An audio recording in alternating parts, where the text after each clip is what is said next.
Hey everyone, my name is Jeff Johnson. This is my beautiful wife, Liz Johnson. We run a team at RE/MAX, and we decided we wanted to do a podcast because most podcasts are out there directed for real estate agents. So we want to do a podcast directed for clients like you who are looking to get into real estate or who have not done anything in real estate in a long time. So we've been in business for 23 years. We started a team about 15 years ago. And what do you think really got us to start a team? What was your reason?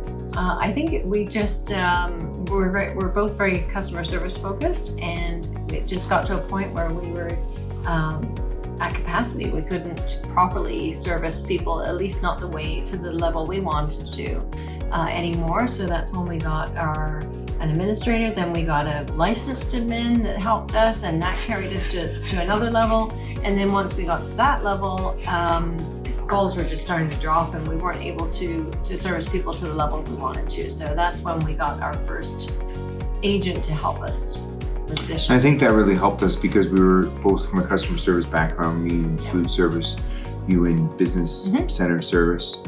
And I think that's why we came up with our core values, right? Yes. So our three main core values are, number one always is client first, which means we will always put the client's interests above anything else. So we've, believe it or not, talked many people out of buying houses, right?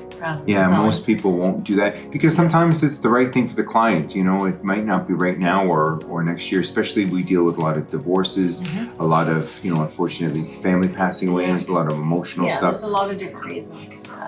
And our second core value is hardworking. So as much as we have fun on our team, and believe me, we have lots of fun, we pride ourselves on working very hard for our clients. And the third one is just always learning. The real estate industry is evolving and changing all the time, and so we have to keep up with that new technology. So we're always striving to learn as well. Exactly. That's why we just started this podcast, because we want to share this different learning, because this is how people are learning now. So we want to be able to meet people where they're at. And the podcasts usually are always agent-centric instead of client-first-centric. So we want to really try to hone in on helping you guys in this exciting purchase, because, everyone needs food, they need shelter, and they need clothing. So we're one of the three things that we think is important to be able to help people find that. So this podcast is really designed to educate and help buyers and sellers in their journey. A lot of people ask us about awards and stuff. It sounds a little too braggadocious for us. I think that we've won probably every award that there is to win in RE/MAX. And I'm not telling you that to be braggadocious. I'm telling that more so because it shows that we're experienced and we've had a lot of success. We help hundreds of clients every year buy and sell real estate and even lease properties. A lot of clients have come to us now with their kids that are looking to do something in shelter, because like I said, shelter, grandkids, they're, so some people start off leasing. Let's talk about the market for a minute. So what do you see that's going on? Because the media is, buzzing about all kinds of stuff. Like, what are we really seeing?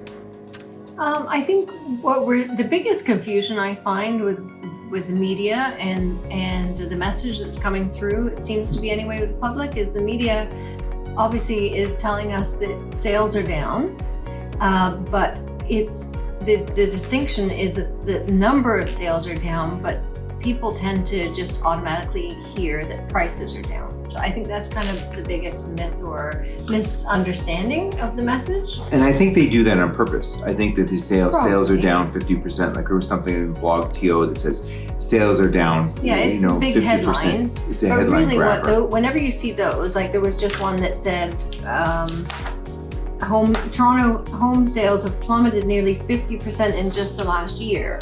So that's the number of sales. That means 50% less homes sold compared to last year. That doesn't mean that the prices are down 50%, but people tend to hear or feel like they're saying that prices are down. So I would say that number one is the most misconception happening in the messaging. And again, my prediction is for Q1 of next year, the media is going to be all over prices, and they won't be saying sales down. They're going to say prices are down, because they will be down.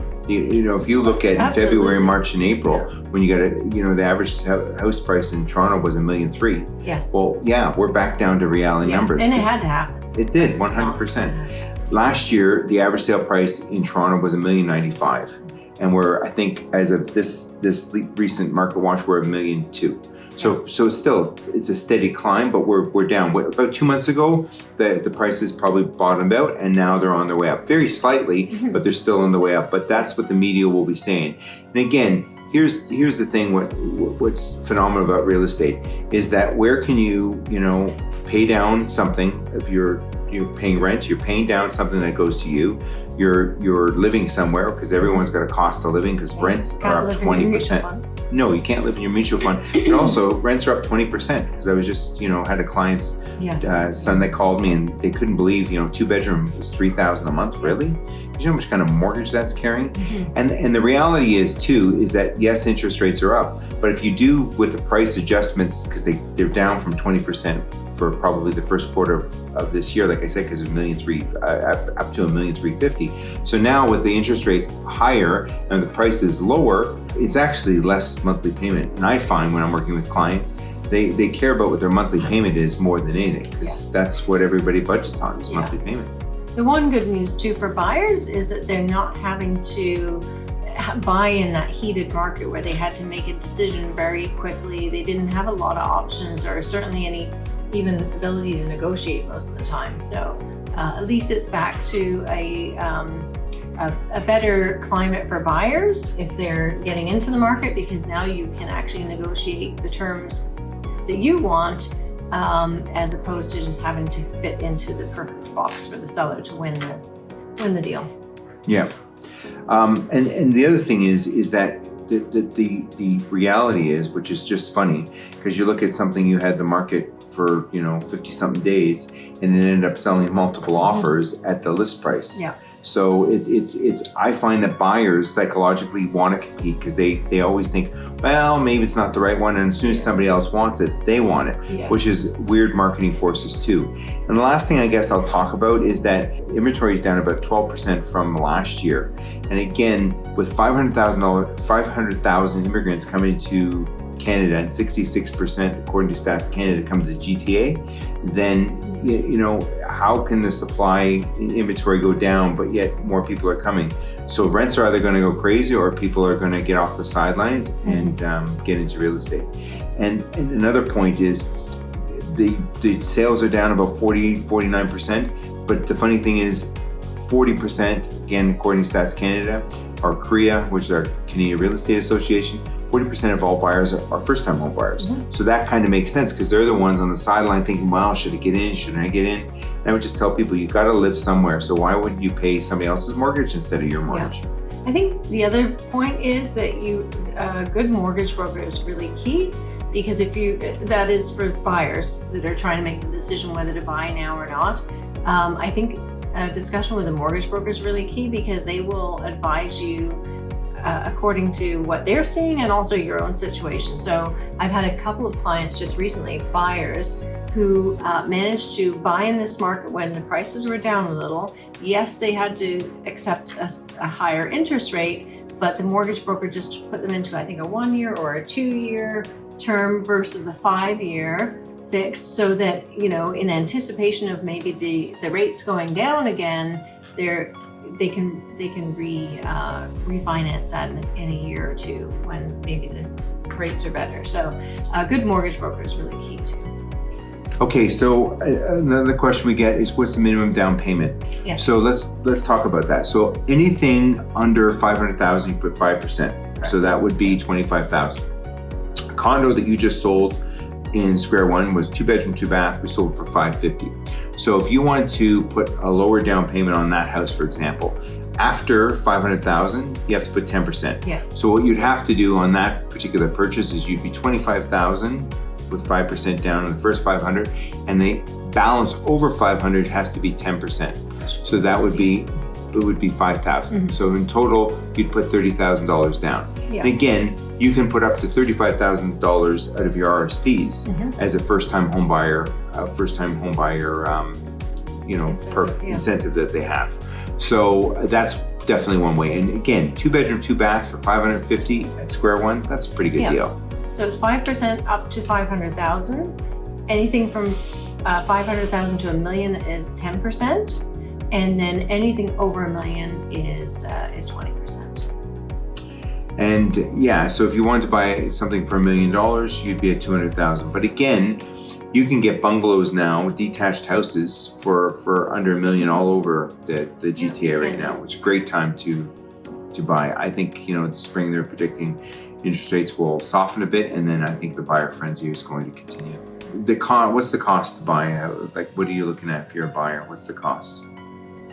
Out-of-pocket costs for buyers would be, if you're doing less than 20% down, you're going to have a CMHC fee, which is the insurable premium to insure the mortgage.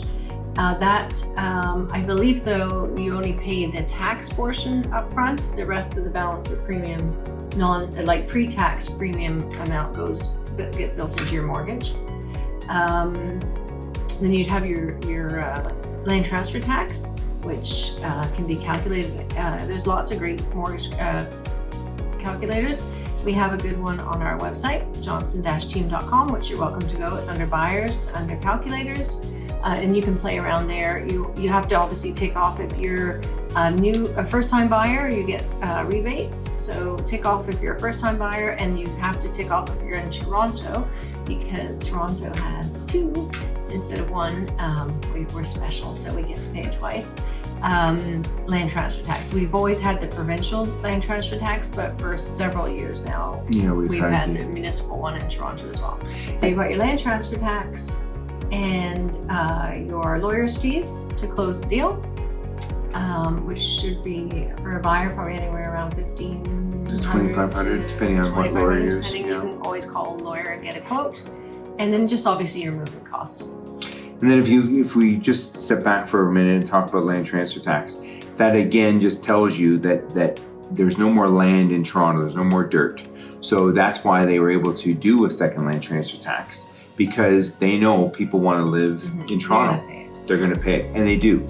The reality is they do, because if you want, the access to, subway downtown and stuff, that's the cost of living in a big city.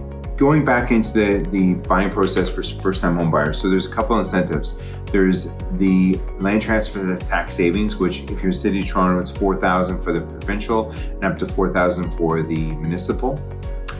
There's the RSP program, which you can take up to $35,000 out of your RSPs. So if you're a couple, both can take $35,000, so you can get up to $70,000. You have to pay that back over 15 years, and the first 2 years you don't have to pay anything. It's a no-brainer. That 100%, because you get the tax savings.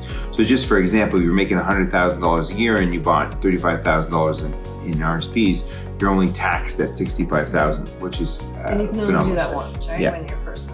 And I believe if you're buying as a couple and one of the parties has owned before, yes, you can only do that once. So one half. Right? So yeah, exactly. So if you owned and I didn't own, we could use my RSPs and do that program, but you couldn't. And another thing is too, if you're doing what we advise people is do an RSP loan if you don't have the money up front. This time of year right now, December is great because you get the refund, which you can put down on the RSP loan. It has to be in that RSP for 90 days before you take the money out. If you do an RSP loan, or even if you do it cash, it's got to be in there 90 days. Full 90 days before you can access. Yeah. The other thing is that we recommend a buyer consultation, because there's so many ins and outs of buying a home that sit down and have a consultation, and it's free, and you get a lot of good information. Even if you're thinking 6 months to a year, you can start putting some ducks in a row to know what you need to do, because I think buyer consultations is one of the best things. There's so many things we go over in the buyer consultation that is, sometimes if it's your first time, you don't even know what to ask a lot of the time. So a lot of people get confused between the deposit amount and the down payment. What's the difference between the two? We go through that, and when you're going to need it, and all the steps along the way, so at least you feel in control and you know what to expect. The last thing you want in that situation is surprises or things that you're not prepared for coming up. Anyone can take you and open the door to a home, but you really need somebody that's good to go walk you through what's required and how things are going to go first, so that however long it takes, and when you do finally find that home that you wish to buy, you're well prepared and you know what to expect. Right. And again, for buyers, it's free to use a professional real estate agent. There's no cost to you as a buyer. And most people don't know that. The seller pays all the realtor's fees, so you don't have to have that. So you get professionally represented and there's no cost for you doing that. And while I'm on that note, a lot of people ask us about buying privately, or, we call it in the industry FSBO, which is for sale by owner. They are there and then they're not there. In the tightening market right now, we're not finding that as much. But here's why that, on a whole, 99% of the time doesn't work. Everyone, I'm sure, has tried to sell something on Kijiji or bought something on Kijiji. Well, you're listing this plant here for $50. The Kijiji person immediately is going to offer you $25, but you want $50. So again, there's a $25 gap. And that gap is where the real estate agents on both sides get people to reason, because it's very emotional. Because some people will get pissed off and say, I'm not selling it for 25, lose my number. So you got to think about that stuff. And that's why, because it's very emotional, because houses is not something, it's not like buying a plant, it's going to be a home for somebody. You're going to make memories there. So that's usually why it doesn't work out, because the seller wants the top price, the buyer wants the bottom price. The buyer's trying to back out what commissions and things would have been paid, and the seller wants to capitalize on that. So if they're not paying a fee, they want to bank that fee for themselves. Yeah. So that's why it doesn't work. I think the other part and it's not to say it can't be done. Because many people have done it successfully, and why not? But I find that the buyers, it's a little awkward maybe for them, because they have to represent, or they have to present their offer in person, directly looking at the seller. And that's hard to do if you wanted to try a lower number or wanted to ask for some big things, and and you have to do it face to face yourself. So it's much easier to use a third party to deliver that message. Exactly, especially now when there's opportunities. But again, it goes back down to the Kijiji thing, because that's why they're very comfortable on Kijiji offering you, because it's a text message. But if you had to look somebody in the face and say, I want this for $25, even though I know it's worth $50, right? In case you heard some funny noises during this podcast, it was not our office manager filming this in the background, snorting. It was this little one. So this is one of our many doggy mascots for the team. We're dog people here. And this is Bailey. Hey, hi, Bailey. What happens to be our dog? She was groomed today. Oh, there's that groomed snorting. today. Yes, that's her snorting and panting in the background. Anyway, I hope you enjoyed this. If you got any questions or comments or concerns that you think you can have, we're here to help. Again, one of our core values is client first, so please reach out. It's free to have a conversation, and I think you'll enjoy the fact that you did, and I think you'll enjoy people on our team, because we're a fun bunch. Take care.